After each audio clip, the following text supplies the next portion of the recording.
I will now recognize Honorable Swart. Thank you, House Chair.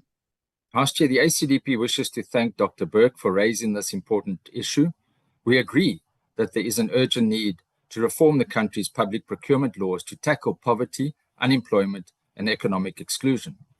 Public procurement accounts for a significant portion of government expenditure, as indicated by previous speakers, nearly R1 trillion annually, which is approximately 22% of South Africa's GDP.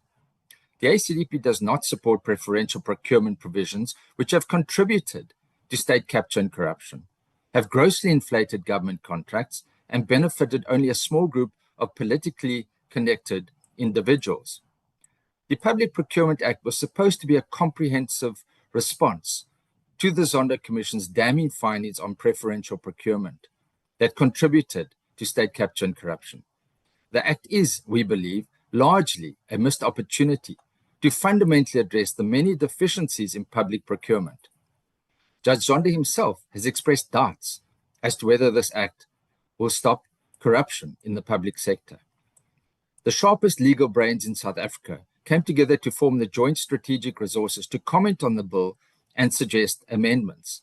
Scant regard was, however, given to these inputs, and this is sad to see this valuable resource largely overlooked.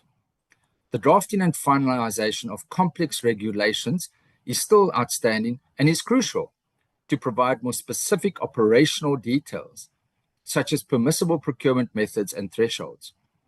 Professor Giacchino of the African Procurement Law Unit states that those are important practical aspects that he hopes or will get some sight of very soon.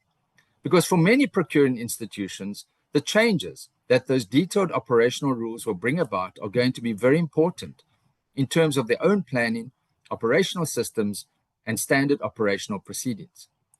The ACDP trusts that these legal experts will be consulted when the regulations are being considered. The Act is still subject to litigation regarding its constitutionality. This, we hope, will be finalized soon in order to avoid wasting a lot of time drafting regulations, only to find that parts of the Act are found to be unconstitutional. Lastly, the ACDP is also concerned that certain provisions in the Act will embolden extortion syndicates who, under the guise of business forums, show up armed at construction sites, demanding that 30% of the projects be subcontracted to their companies. These groups don't hesitate to disrupt construction projects and must be faced with the full force of the law. I thank you.